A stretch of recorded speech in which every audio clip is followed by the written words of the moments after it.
So you're probably sitting there wondering why there's no audio. I forgot to turn it on. So you've missed the whole entire intro and everything else. So in the meantime, you can sit here and listen to me talk, pan over some video footage, things that don't have any sound whatsoever, because I'm an idiot.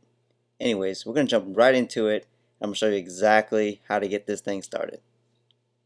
Alright guys, so we just removed this front plastic shield off the car. I removed the little intake piece here as well, where the air flows in through the grill, goes into the air box and right into the engine. I disconnected the negative battery, so we're ready to start taking more things off the car. Next, I'm going to take off this intake arm right here, which is quite simple. Just got to loosen up these two elbows. I'm going to have a Phillips or 10mm in here that you have to loosen as well.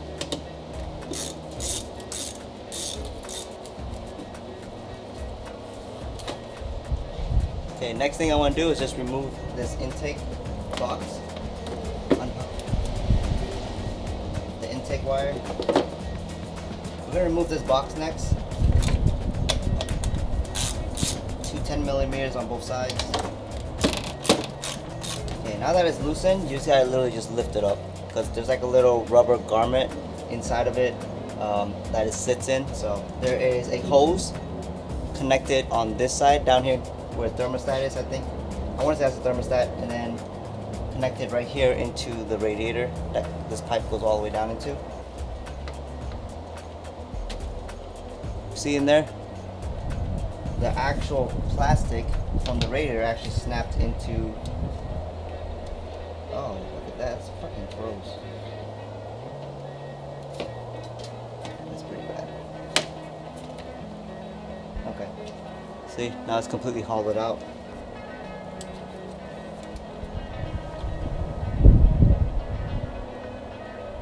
That's good. This is what I was talking about. You got one 10mm right here and the other right here connected to the fan shroud. This is the one that connects into the top of the radiator, and this connects into the thermostat housing. That's what I want to assume that's what it is. You can correct me if you want in the comments. I'm not really too sure, but you can see it's completely empty. There's no coolant, so it's been running really low. But right now we have this whole entire section exposed. The big hole, enough space to work and replace the water pump. I can't really do much in terms of filming while I'm doing this, so bear with me guys. Hey, I want to take a moment and tell you guys that I have to actually go underneath the car, remove the splash shield, because when I pop this water pump and radiator out, coolant's gonna just fall on the splash shield and it'll be a pain in the ass to actually wash it all off. I could hose it down, but I can't turn the car on, so you know what I mean. I'd rather take the precaution. So we're gonna lift the car up and make things a little bit easier. Also, I gotta get two of the hoses for the transmission coolant down there. I got to pop it off, and you know, you might as well. So we're gonna do that right now.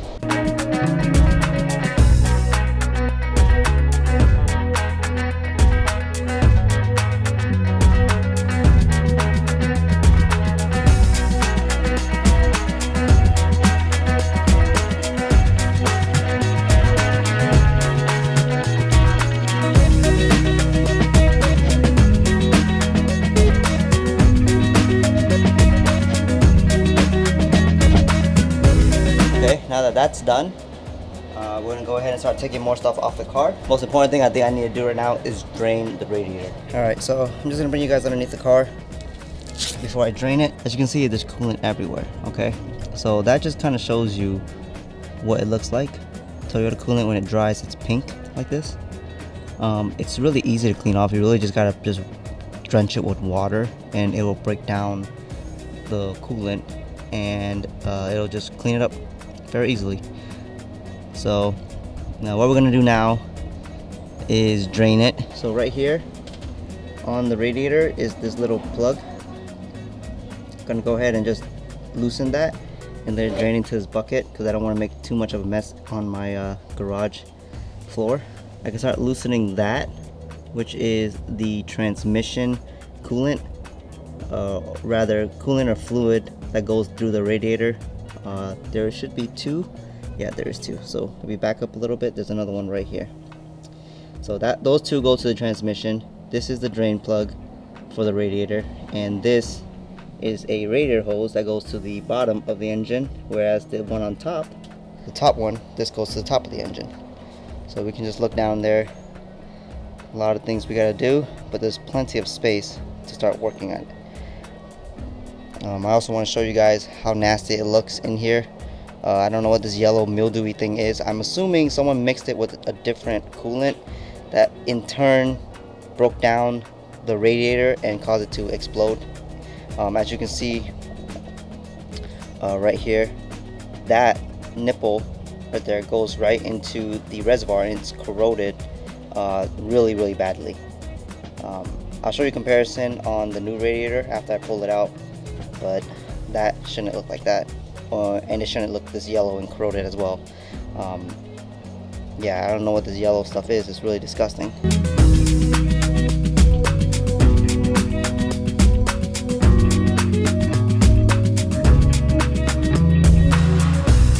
Alright, so while that is draining, I'm going to go ahead and start loosening up the hoses and clips and wire harnesses on the top part of the car. I'm going to try to bring you guys in. It's going to be really difficult to try to get coverage and footage of this whole entire process, so bear with me. Alright guys, so the first thing I want to do is start loosening up these wire harness right here that goes right across.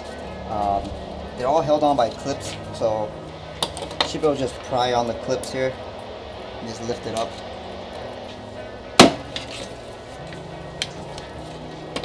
So on this harness right here, there's actually two clips that connect to these modules. I'm unsure what they do, but we're gonna go ahead and clip them off.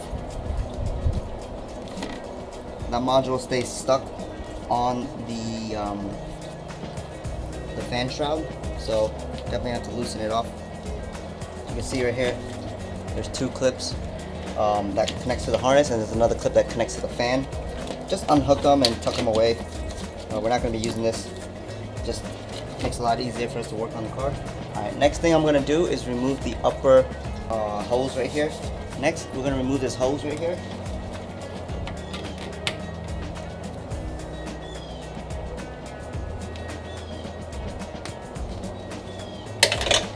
Alright, for these bigger hoses, you can use this clamp and just clamp onto the hose and slowly loosen them.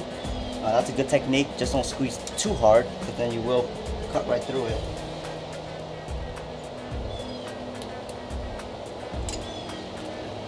So pretty much just hook it just enough to wiggle it out and you should be okay.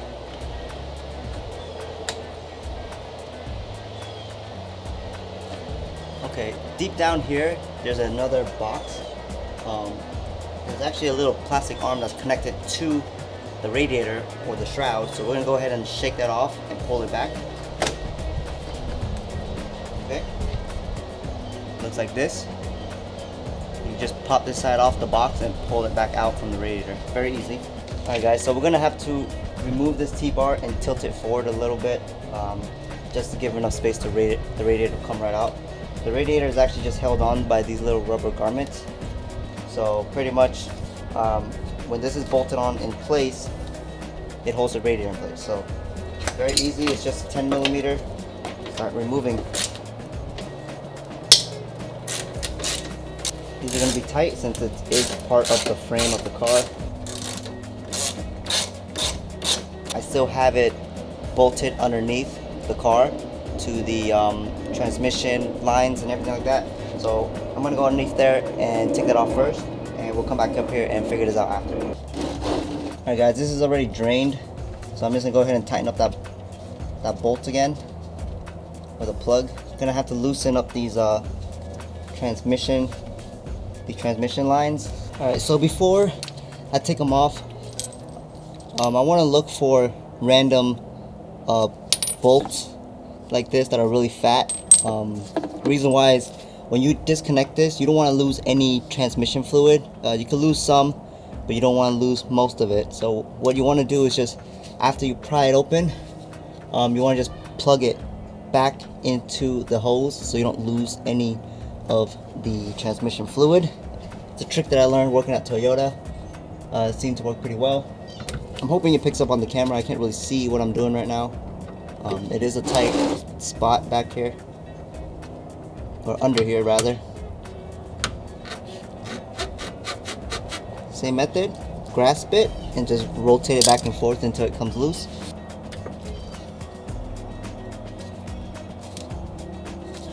Okay, so I lost a little bit, all right, but not too bad. So now we do the same to the other side.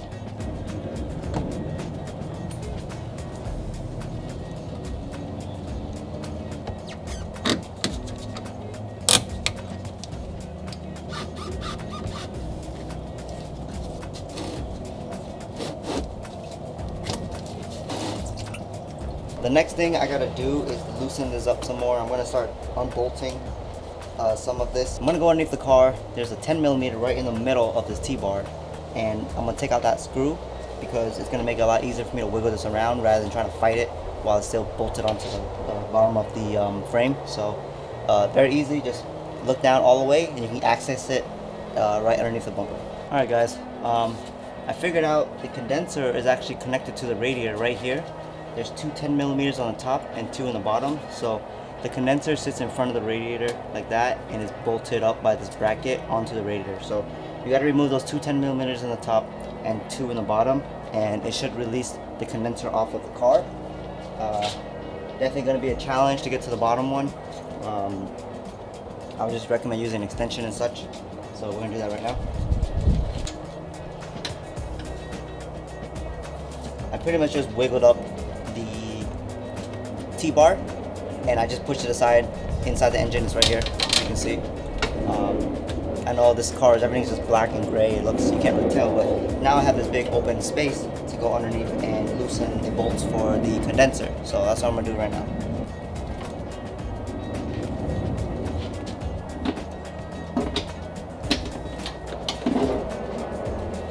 Alright, so what I ended up doing was loosening the two 10mm at the bottom of the condenser.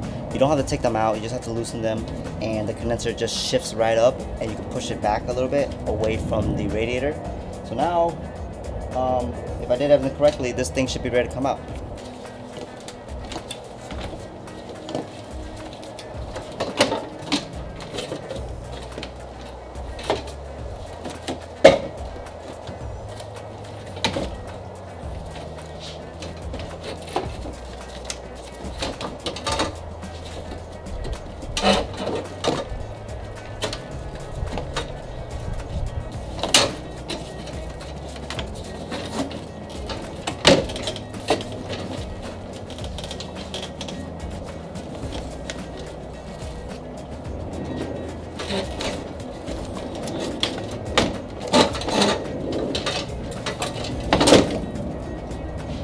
Alright guys, as you can see, the radiator is out. Just empty space in there. Hopefully these past couple minutes wasn't that awful for you guys to watch. It's really hard to do both, record and take the radiator out. So here you can see, here's the radiator in all its glory. Assuming it exploded right there. There's tons of coolant around this area. You know what I mean? So I'm assuming that's what happened. Looking inside, it's really yellow and corroded. So someone definitely mixed something with this coolant. So as you know, we bought a brand new OEM Lexus radiator, which is right there behind me. So let's go check it out. All right, so here it is. Brand new, looks fantastic. Just be careful with it. It is expensive. It also came with a brand new reservoir, which is freaking awesome. I think I remember doing that on my car. I don't know, mine just looked really damn nice. So I just figured I took really good care of it. Also comes with new hose clamps, which is nice. Anyway, I can see why it's so expensive. So they add all these extra little intricate things into it. So we're not gonna do the radiator yet. I actually have to start taking the water pump out. So we're gonna go ahead and start doing that now. All right guys, so now that everything's exposed, the water pump is right here on the passenger side.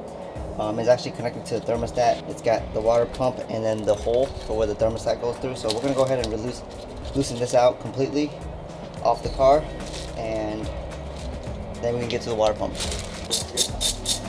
All right, now we're gonna use a 12mm and get into the back of the thermostat housing here. There's about, I want to say 3 bolts. So we're gonna try to see what we can do. Alright, so before we can remove that, we're gonna have to actually take off the serpentine belt to get to the last bolt. Before I take the serpentine belt off, I'm gonna actually loosen up these 12 millimeters.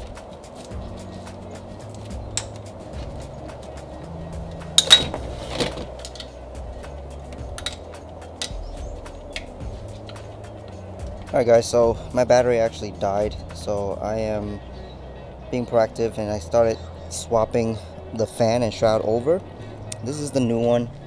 As you can see, brand new plastic, looks gorgeous. The only thing I have to swap over is these rubber bumps that connects to the T-bar that holds it down, and of course the whole entire assembly. Quite easy. It's just 10 millimeter on the top, and it just slides right out. And as you can see, this is actually where it malfunctioned. I would think it probably exploded around here somewhere, but you can see coolant is all over the radiator. But that's where I see the flaw. Like I said, my car, I had the same problem. It actually exploded in that same exact spot, and you can tell right here too, that is destroyed, whereas the new one is not. So definitely, I don't know, somebody mixed some kind of coolant into this radiator and caused it to eat away itself from the inside out, and I'm assuming that's what caused it to malfunction. So this is ready to go. I'll show you what it looks like. Brand new. Don't need to put that on right now. It did come with a brand new reservoir, as you can see. Super nice. And this is what you pay almost $400 for. Here's the water pump. Comes with a gasket and a seal. And turn this light on. Got a Blue Point shop light. So you can see this is what I've been trying to take off.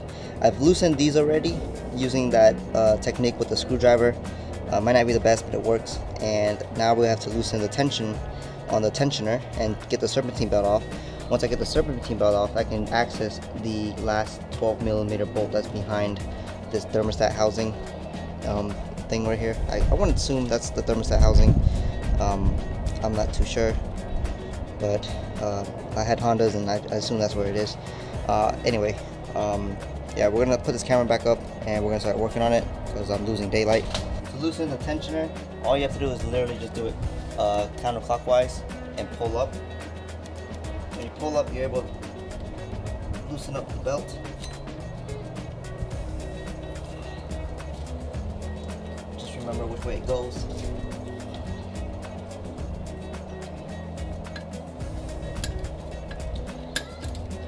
Get out of the way. I don't have any gloves on. I took my last pair off, so you're gonna have to see me attacking this raw. No protection. Belt still looks pretty good, so we're gonna reuse this. But it's pretty easy to replace anyway, so I'm not too worried about it. Now it's off. We're gonna loosen up these screws for the water pump.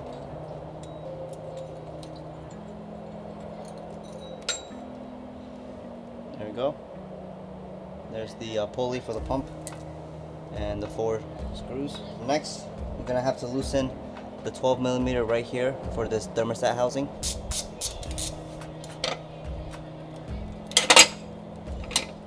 Now I'm gonna wobble this a little bit just to get it over. Just loosen it and move it to the side. Alright guys, we're gonna use a 14 millimeter for the water pump bolts.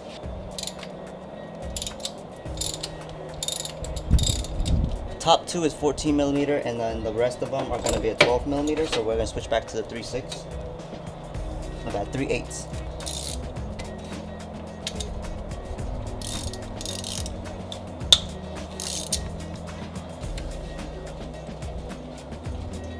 Just remember, each screw is going to be different. This is a longer one that goes right through the middle of the water pump. The rest of them are kind of short, as you can see. Here we go, another long one. That one's going to be on the top right. One thing for sure, when you crack open the seal of the water pump, there's going to be tons of coolant gushing out. So maybe you might want to leave one screw on. I'm just gonna take them all off and just carefully pry it back.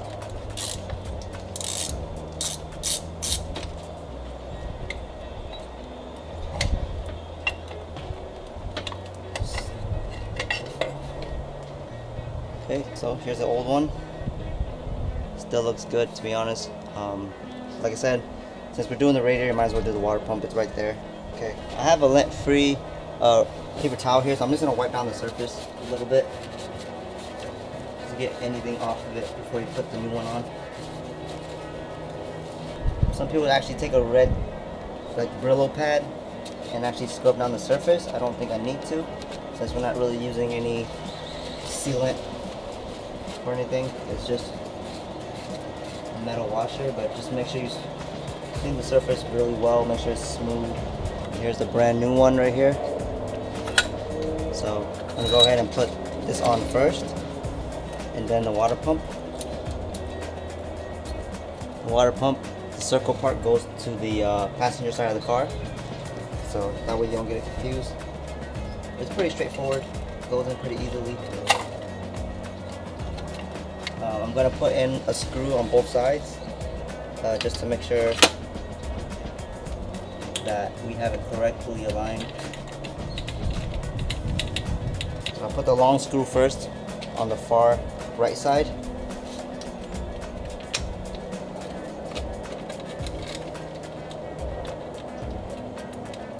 There's another long screw, I think it goes right in the middle. And it does.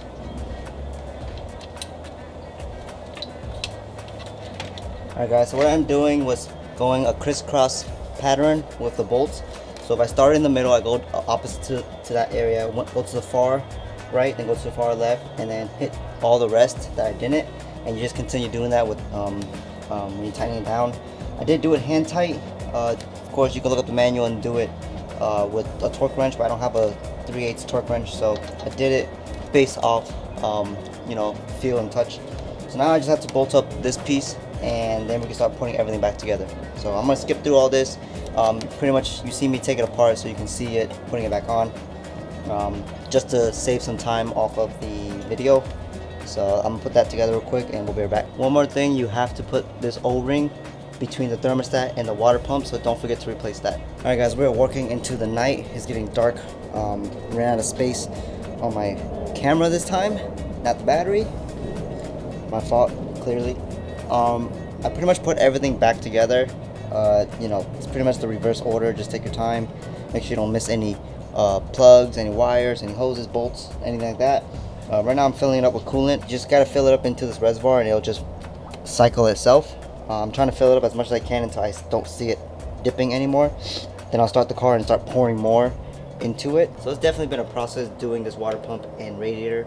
Right now, you know, because of how daylight savings and things are during the winter time in Florida, it gets darker right now.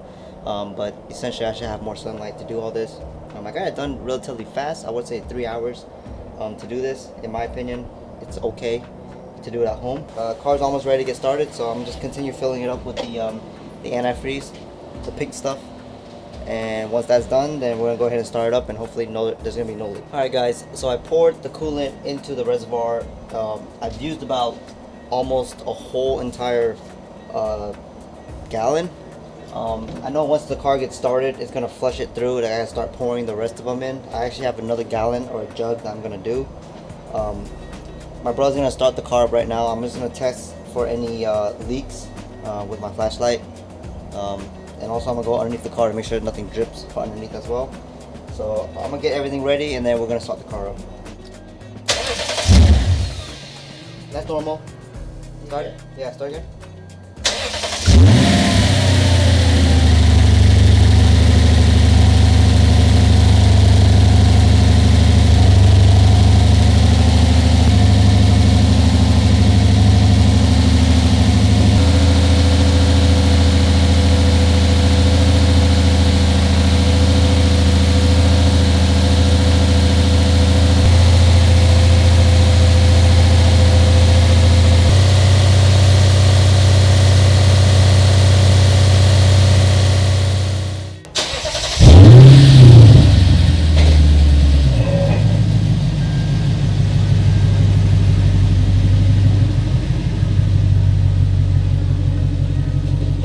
Alright guys, I hope you enjoyed that video. Very easy to remove the radiator and water pump on the Lexus ISF V8 engine. It takes a lot of patience. Kind of tedious in certain parts of components of the disassembly and reassembly. All I gotta say is take your time, make sure you don't lose any bolts, put all the bolts back onto the car, and double check every single step of the way. You can see his car is running now. It's perfectly fine. There were no leaks. The fans turned back on. The thermostat opened up. Everything was exactly how it should have been.